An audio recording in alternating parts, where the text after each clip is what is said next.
Hello, hi guys! Magandang hapon sa inyo lahat. This is Shiva Masagari Channel, a faith healer, also mata reader. So ngayong hapon natatingnan natin ang nagsasabihin sa inyo ng ating mga gabay. This is Archangel Michael messages for the sign of Libra. So Libra, welcome to my channel. Ano kayang messages, advices, and spirit guides ang ating masasaga for today's video? Kanon man kayang energy or kaganapan sa buhay ng mga Libra signs ang ating mahagilap. So guys, this reading is your reading lamang, hindi lahat makaka-resonate. Kunin lamang po makaka-relate sa inyo and comment down below kung kaninong energy ang ating nasagap. And of course, don't forget to like and subscribe my channel and hit notification bell for more videos update. Maraming salamat sa walang sawang pag-suporta sa aking channel. And of course, sa mga solid subscriber ko, maraming salamat po. Sa silent subscriber ko, maraming salamat po din po sa inyo. At lalong-lalo na sa mga hindi nag-skip ng ads, naway pagpalain kayo, siksik-liglig, nag-uumpapaw ang balik sa inyo. Just na ang bahala magbalik sa inyo na kalooban nyo. Maraming salamat po. Umpisahan na natin. Angel Spirit Messages. Ano ang pinakamensahe sa iyo ng ating Archangel Michael para sa sign ng Libra? Oops. My God. Spend more time outdoors. So, ibig sabihin, kailangan mo kahit paano, huminga ng sariwang hangin, lumabas-labas, baka nakukulong ka na dyan, sa eksena na yan, sa iyong tahanan, baka ang trabaho mo ay sa bahay lang, di ba? Kumbaga, baka work from home or housewife or something or tindera or something na kumbaga meron kayong maliit na negosyo sa bahay, 'di ba? Kumbaga or some of you baka call center, no? Work from home. Eh kasi sinasabi dito there's a spend more time outdoor. Kailangan mo rin huminga, 'di ba? At ang kailangan magliwaliwti. At the same time, there's a personal you're asking is about trustworthy, no? Itong kinakausap mo ay mapagkakatiwala na talagang sinusuportahan ka, no? At talagang yung mga sinasabi mo ay hindi makakarating sa iba. And of course, the sense of humor, no? Kailangan mataas ang sense of humor mo daw, no? Sa lahat ng mga pinagdaanan mo, kailangan marunong kang baliin ng lungkot, no, sa lahat ng mga pinagdadaanan mo, no, marunong kang maging balance, tinitingnan mo yung better side, hindi ka lang sa isang side lang tumitingin, in other side, no, a bigger future of yourself. So let's see what is the messages for you at paano natin i-elaborate at paano natin hihimay-himayin ang pinakamensahe sa'yo ni Archangel Michael. There's a Three of Wands, waiting for a result or waiting for a shift. Baka may inaantay kang resulta or meron kang inaantay na tawag, messages or travel, no, or balita, documents or something. Sinasabi sa'yo dito na mag-antay ka lang, no? At the same time, there's a Ace of Cups, no? There's a new romantic cycle begin or there's a new romance, a new love life, or new pakilig, 'di ba? At the same time, there's a Queen of Wands. There's a stability and control and security at the same time. Di ba, makukontrol mo at magkakaroon ka, or, sinasabi kasi na Queen of Wands dito, kumbaga napaka-nurture sa kanya, and of course, napaka-independent ditong tao na to, na kaya mong tumayo sa sarili mong paa. Di ba? Kumbaga manindigan ka, ipaglaban mo. And of course, there's a Two of Wands. There's a decision, no?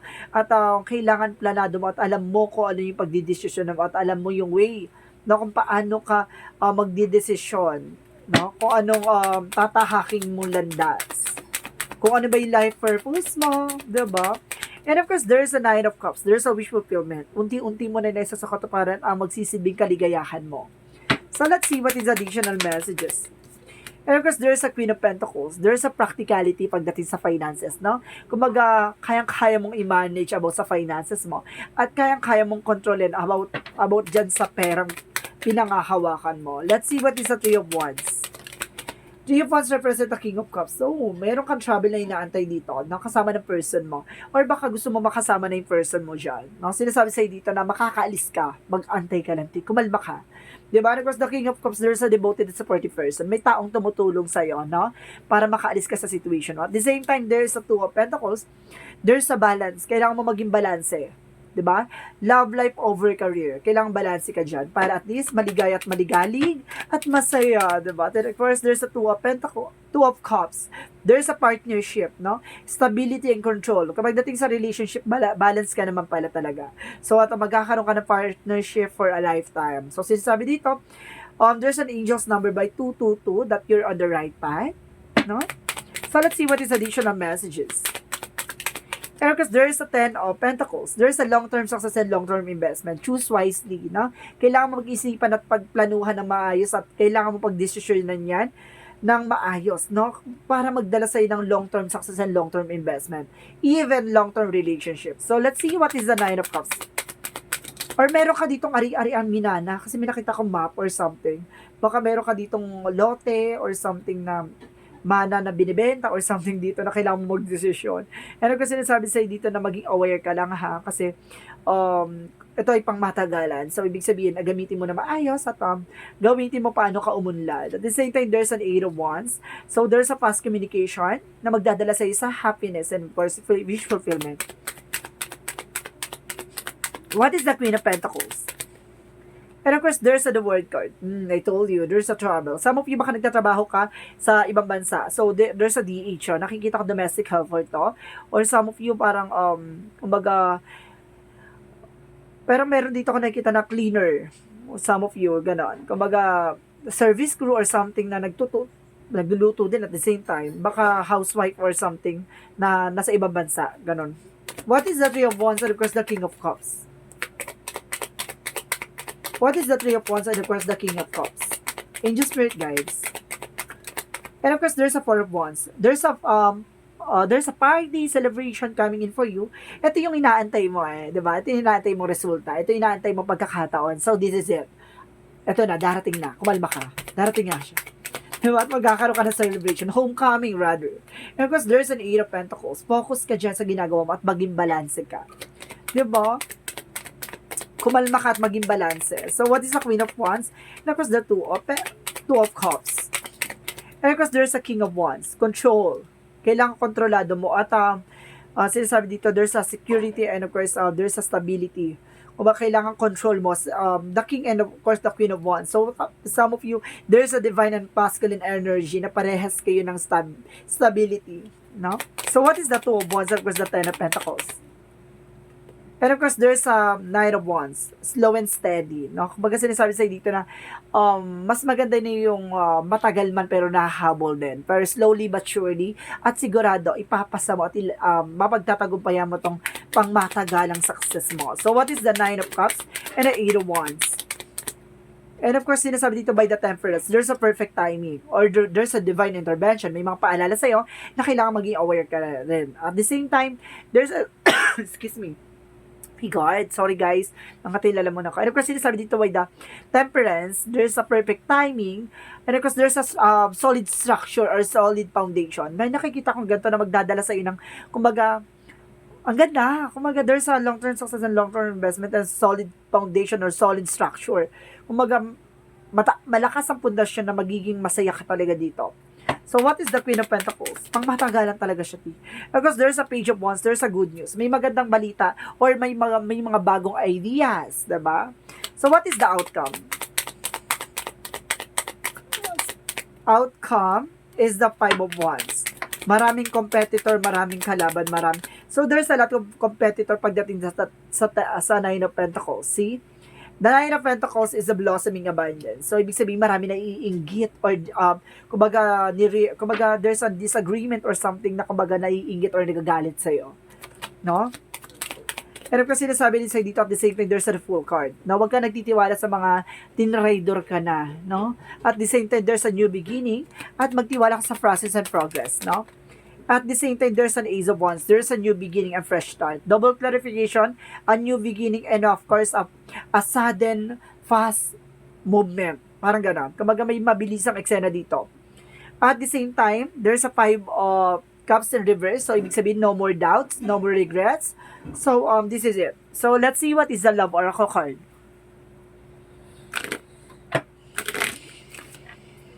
What is the love oracle card? Angel Spirit, guys. There's a coffin. Ending and brings a new beginning. So, magsisimula na panibagong chapter ng buhay mo. And of course, being a transitions. And of course, there's a hand of a card. See? Take chance and risk. Kung hindi ka susugal, hindi mo makukuha yung minahangad mo or something being strategic. Gumamit ka ng mga strategiya on how to grow, on how to expand, no? Your source of income. At the same time, kailangan maging aware ka, maging maingat ka sa mga bagay-bagay, lalo-lalo na yung weaknesses mo. Pagdating sa business or pagdating sa mga bagay-bagay, kailangan wala kang kumbaga, isa lang pagkakatiwalaan mo, yung pagkakatiwalaan mo is your partner at the same time. Your mother or father or something na alam mo mapagkakatiwalaan mo, no? Sinasabi dito na kailangan maging mautak, maging matalino ka dito, no? Nasa sa'yo yung alas, lumaban ka. Ganon. So, let's see what is the yin and yang oracle card. What is the yin and yang oracle card?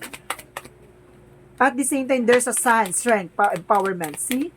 Pagtsatsaga, and at the same time, kalakasan. Diba? At tagumpay. Diba? Pagtsatsaga, kalakasan at tagumpay. Diba? Talaga yun yung magsisilbing evolution mo. At the same time, there's a Pluto by transformation. Plakado. A transformation lies ahead. So, this is it. Malmakas. And at the same time, there's an epiphany. At the same time, there's a breakthrough. Tagumpay. My God. Transformation, tagumpay, the sun card, empowerment, strength card. My God. So, sinasabi dito, kumapit ka. Diba? Kumapit ka, magugulantang ka. Parang ganon. So, let's see what is the additional messages.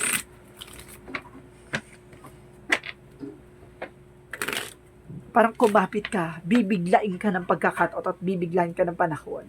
Parang ganon. And of course, there's an enlightenment.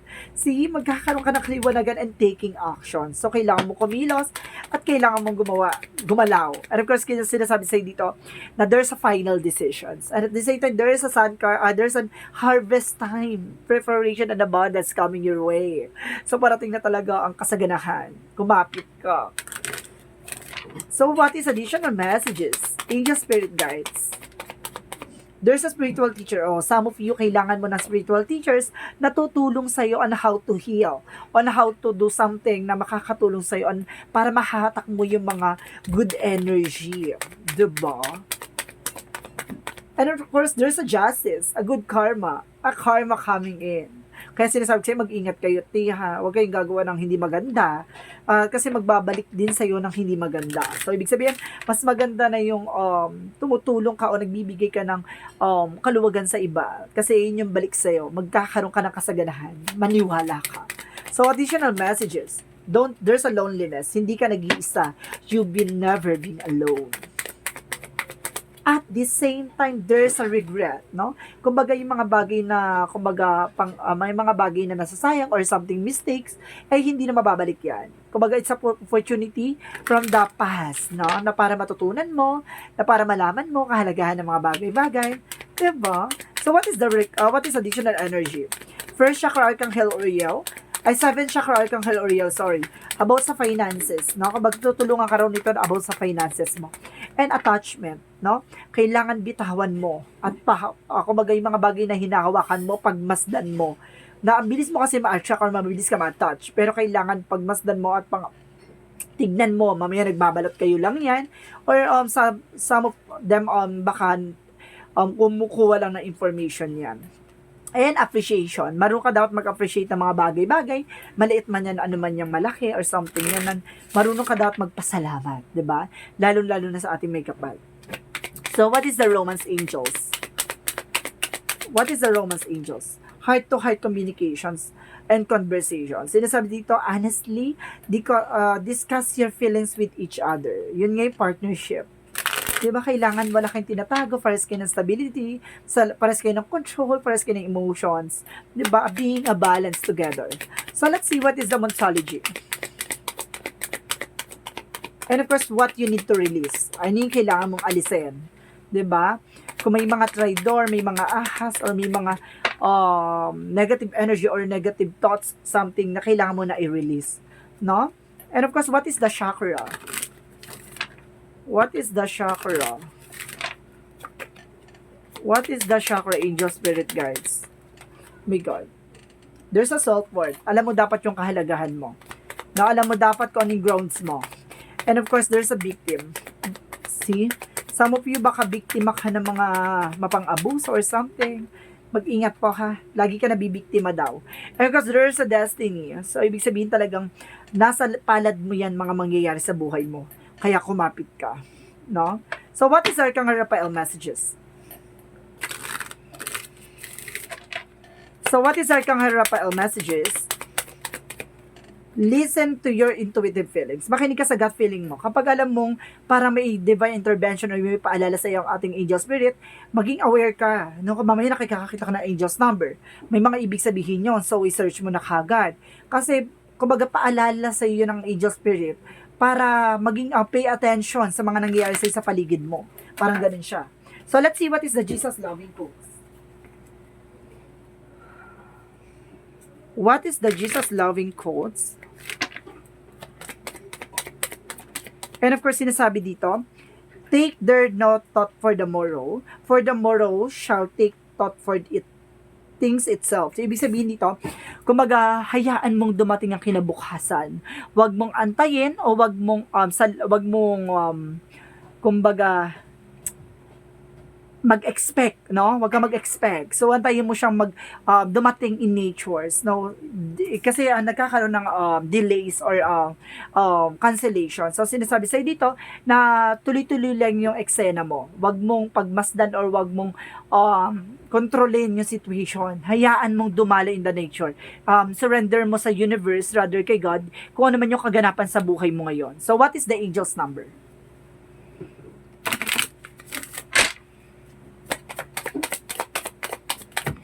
And of course, guys, there's a 9. I am compassionate.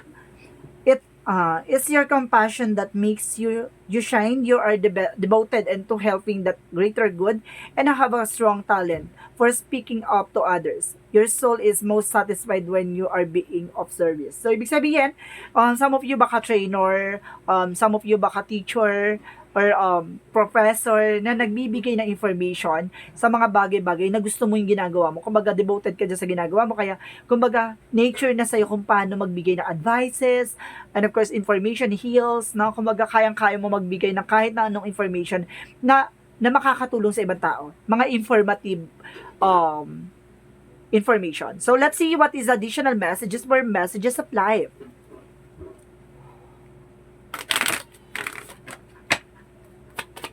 What is the messages of life?